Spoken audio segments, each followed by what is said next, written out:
On the evening of March 22nd, 2020, residents of a small apartment building in Yulin, China, noticed something was wrong. The sewage system was blocked. Water wasn't draining. A foul smell hung in the air. When maintenance workers finally opened the pipes, what they found caused some of the police officers to vomit. Over 2,000 pieces of human flesh, cooked, minced, and flushed down the drain. The trail led upstairs to a small rental unit, and the woman who lived there, a 25-year-old nurse nicknamed an angel in white by her patients. This case would go on to shock China. Some called it an embarrassment to the country, a story of gambling addiction, alleged sexual coercion, and a murder so brutal it defied belief. This is the Li Fengping case. Let's rewind. To understand how we got here, we need to go back to the beginning, to a girl from a poor village who dreamed of a better life. Li Fengping was born in 1995 in rural Guangxi, a region famous for dramatic mountains that could serve as the backdrop of an epic martial arts movie. She was the eldest of 4 children, and her parents were farmers who lived off their crops year-round. The family was poor, with every expense carefully counted. But despite that, Li's parents did everything they could to support their children's education. Their house was old, with freshly harvested sweet potatoes scattered everywhere. The furniture was ancient, occasionally given a fresh coat of paint by her father to make things look decent. The children used to share one big room with a single spot to store their books. Their walls were covered in certificates, proof that despite every limitation, they were smart and capable of great things. But as the years passed, they went their separate ways. Li's 3 younger siblings ended up at boarding school, while Li moved into a small apartment on her own. As the oldest, Li carried the heaviest burden. She often had to listen to her parents' worries about money. But instead of feeling defeated, she became motivated. She was competitive and achieved outstanding grades at school, consistently ranking among the top students from primary school through to her junior high. Her teachers praised her, saying she was destined for a bright future. Encouraged by everyone around her, she became determined to change her family's circumstances through education. This didn't seem like it would be difficult. With her grades, she could easily have been accepted to the best high school in Bobai County, a school known for sending students to top universities. But enrollment still cost money, even with scholarships, and she had to consider her 3 siblings, who also needed an education. Her parents never asked her to sacrifice anything, but Li understood their struggles. So she made a tough decision. She gave up on attending her dream high school and enrolled in what's called a 3+2 junior college. Through this system, students complete 3 years of junior college level study, followed by 2 additional years of advanced education to complete a full bachelor's degree. She felt disappointment at giving up on that opportunity, but she never stopped pushing forward. Because of her determination, she became one of the few girls from her village to attend school in Nanning, and even got a scholarship for students from disadvantaged families. Her tuition was subsidized by about 6,000 yuan per semester, and her parents sent her 500 yuan a month for living expenses. She didn't waste a single day in college. According to transcripts her parents later shared, Li scored above 90 in most subjects, outstanding by any measure. In her self-evaluation for her graduation recommendation, she wrote, "In the future, I will work even harder to enrich myself, expand my knowledge, and improve." During her 5 years in medical college, she studied nursing with dedication and continued to rank among the best students. Her teachers had nothing but praise for her. When asked about her motivation, she'd smile and say she wanted to become an excellent nurse and build a better future through her own determination. She said seeing someone smile was the best feeling in the world. As the first in her family to achieve such an education, everyone knew, even without it being expressly said, that her parents were proud. After graduation, Li landed a job at Yulin First People's Hospital, her first job as a nurse. The hospital was just a 2-hour drive from her parents' house, close enough to visit whenever she wanted. But the journey would drain her energy, especially when she was working shifts that could sometimes last for nearly 24 hours. She lived in a building in an alley right in front of the rear entrance to the hospital. Like most young professionals starting out in a new city, Li just rented a small room. The rent was cheap, just 350 yuan a month. Nothing fancy, just a standard 5-story building with shops on the first floor and rental units on the floors above.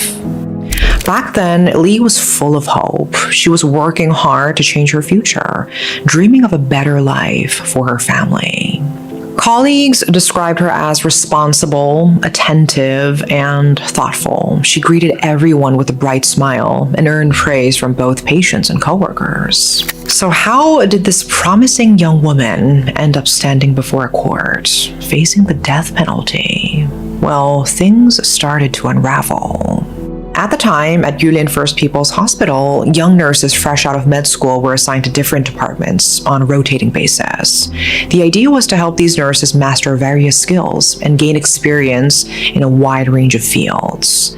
But this system had its downsides. Constant rotation made it difficult for nurses to form deep relationships with one another. They'd be separated before anyone could form true bonds. This left Li feeling like an outsider who struggled to fit in. She was never bullied, and no one deliberately excluded her, but she still felt alone and empty. She'd been transferred through multiple departments, working long hours even on holidays. The stress started accumulating. She could handle her work, but her friends noticed she was withdrawing from everyone around her. Li would spend her free time with her colleagues, but she never really joined the conversations. When someone asked her something, she'd answer with just a few words. Nobody knew much about her family or her relationships. Despite her personal issues, Li was recognized as a capable nurse and promoted from routine care to the emergency response team.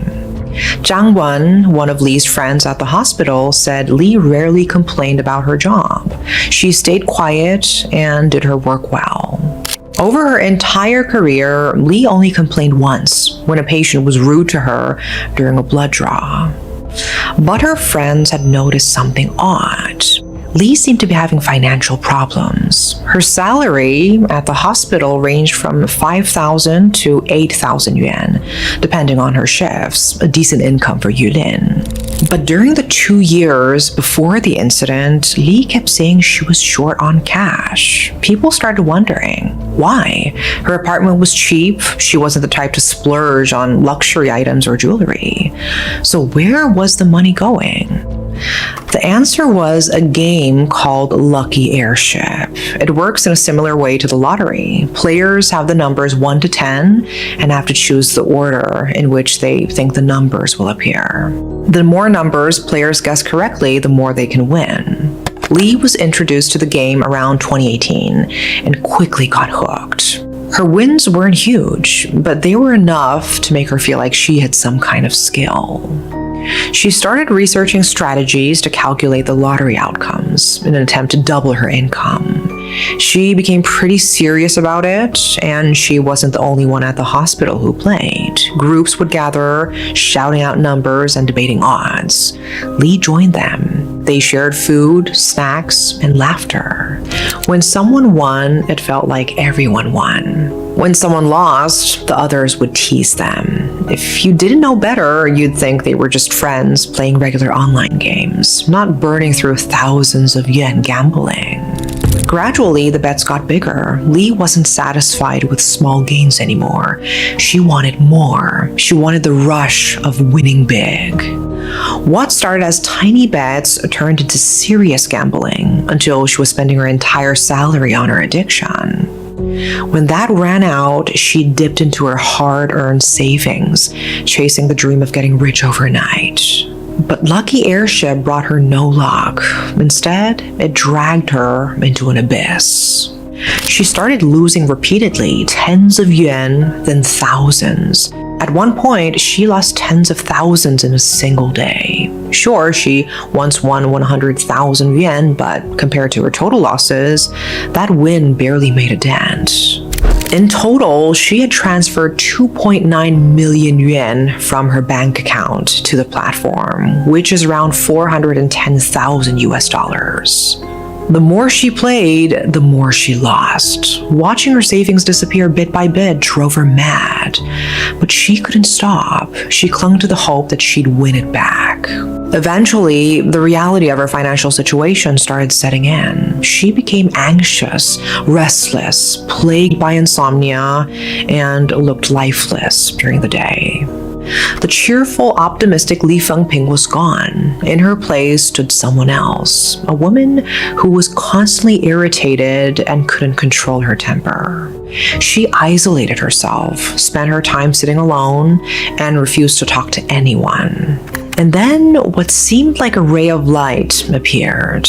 A man named Luo Yuanqian, the deputy chief physician of the hospital's spinal orthopedics department. He approached her like a close friend, listening to her problems and even offering to lend her money.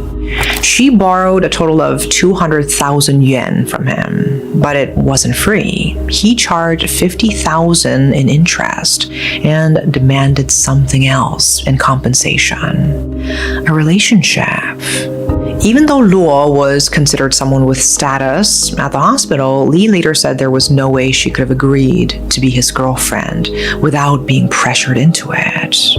At first, Luo showered her with gifts and expensive dinners. Li understood his intentions and didn't refuse. She was desperate for money.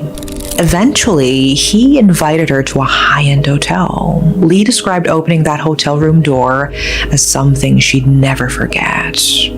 The moment she stepped inside, she saw Luo naked on the bed, the sight she called disgusting. She wanted to leave immediately, but he threatened to destroy her career, and she felt she needed to protect her family.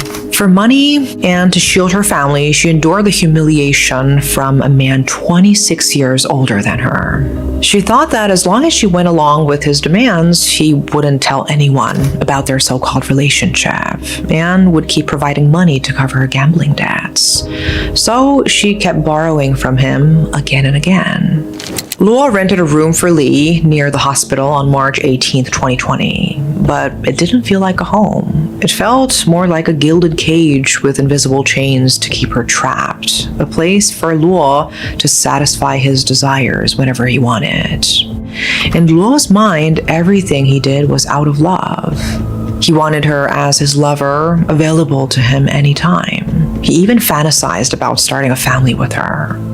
Li felt no love at all, only disgust. She hated Luo from the depths of her being. She felt coerced. She had never wanted to have sex with him, but the money and threats made her comply. She felt like a toy used by Luo, stripped of all dignity. She wanted to escape countless times. She even attempted 3 times to take her own life, but all 3 attempts failed. She thought about reporting Luo for rape, but she always stepped back from making that call, afraid of his threats, afraid he might hurt her family back home. The harassment didn't stay in the apartment. It continued at the hospital, filling Li with shame. As time passed, Luo's demands grew more extreme. Eventually, he started pressuring her to have his child. She tried to break free, which led to explosive arguments. Their biggest fight happened on the evening of March 20th, 2020, when Luo again demanded she bear his child, enforcing himself on her.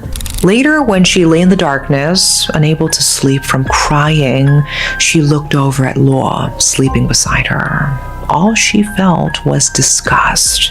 This man had ruined everything, taken her dignity, and made her life so unbearable that she wanted to escape by any means necessary. The surge of rage brought her to a decision. She wanted Luo dead. She wanted to start a new life without him. Li looked around for something that could help. Her eyes landed on a power cord sitting on the computer desk. She quietly grabbed it and gently wrapped it around Luo's neck. Then she pulled as hard as she could, pouring all her hatred and despair into her actions. Luo woke up and started struggling. The more he fought to loosen it, the tighter she pulled. Gradually, his movements weakened. Finally, he stopped breathing. When he went still, Li released the cord and collapsed to her knees. She stared at Luo's lifeless body and felt something like relief. She'd finally gotten rid of him, but she'd also committed an unforgivable crime. After confirming he was dead, she grabbed his hand and used his fingerprint to unlock his phone. She transferred 98,000 yuan to her Alipay account. On her own phone, she searched how to dispose of a body and then threw away her blood-soaked clothes. Throughout the day, Luo's wife had been trying to reach him. To avoid raising suspicion, Li took Luo's Apple Watch and replied to her messages, pretending to be Luo. The messages said he'd be away for several days due to an urgent surgery and couldn't take calls. Having bought herself some time, Li then spent that night with his lifeless body. The next morning, she dressed neatly and went to work as if nothing had happened. Her coworkers actually noticed her mood seemed better than usual. Between the end of Li's shift on March 21st and the start of Li's night shift the next day, she had about 20 hours alone in that room. And she was busy. She dismembered Luo's body piece by piece, trying to destroy the evidence. She used everything she learned about human anatomy through nursing to break down his body into thousands of pieces. She severed his legs and arms and separated the flesh from the bones and even crushed the bones themselves. Trial records show that the police later recovered 2,368 pieces of minced flesh, not just minced, cooked. She hid the bones under her bed and flushed the cooked flesh down the toilet. When the news broke, many people couldn't believe what they were reading. How could a small woman have the strength to spend hours and hours chopping flesh, crushing bones, and cooking them? People say that when rage consumes you, you can summon strength you never knew you had. That's what people believed happened to Li. On the afternoon of March 22nd, Luo's wife called the hospital, asking about her husband's whereabouts. To her surprise, he hadn't had any surgeries scheduled for a few days. She contacted the police and filed a missing persons report. At around 5 p.m., Li left her apartment. Outside, she heard people talking about a sewage blockage affecting many residents. A nurse and her husband living in the building had called a plumber who had found something strange in the sewage system. Worried it might be something serious, they called the police for help. The police arrived and examined the pipes. What they found wasn't trash or a dead rat. It looked like human remains. Officers immediately secured the scene and launched an investigation. The remains were sent for DNA analysis, while other officers traced the pipes to their source, which led them to the room inhabited by Li Fengping. At 1 a.m. on March 23rd, Li had just finished her night shift when police took her in for questioning. Meanwhile, the autopsy revealed Valium in the victim's liver, indicating Luo had consumed anti-anxiety medication shortly before his death. This type of medication can cause weakness and dizziness. Police arrested Li as the sole suspect. She confessed to the murder. According to the investigation, in the period between January 17th and March 18th, Luo transferred a total of 124,000 yuan to Li's bank account and another 12,509 yuan to her through WeChat. When asked why she'd murdered Luo, Li claimed she'd been coerced into sex, which drove her to a breaking point and ultimately led to her killing him. In the original trial, investigators found evidence of an improper relationship between the victim and Li. However, they found no additional evidence that Li had actually been forced into sex with Luo. The court stated that the only evidence supporting her claim of coercion was her own testimony. Nothing else backed it up. They pointed out that if Li had truly been forced by Luo, why did she keep going to the hotel? Why did she let him freely enter the rented apartment?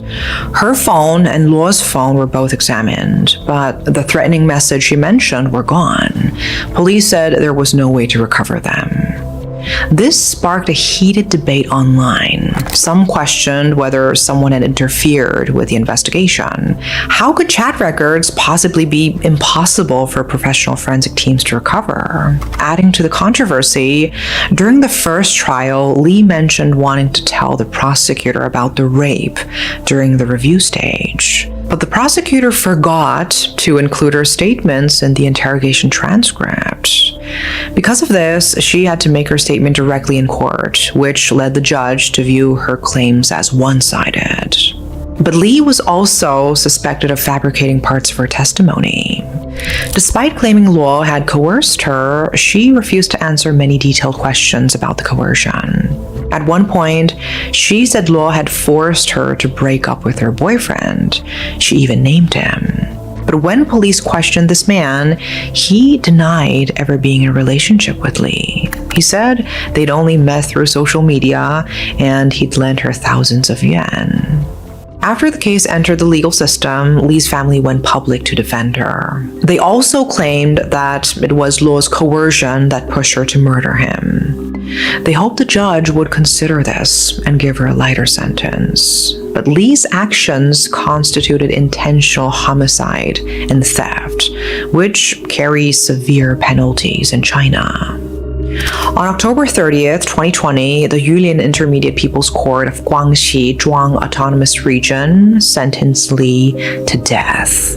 She was also deprived of political rights for life, given an additional 5 years in prison, and fined 30,000 yuan. She appealed to the Guangxi High People's Court, but her appeal was rejected, and the original judgment upheld. The Supreme People's Court finalized the sentence. Li was executed on February 23rd, 2023.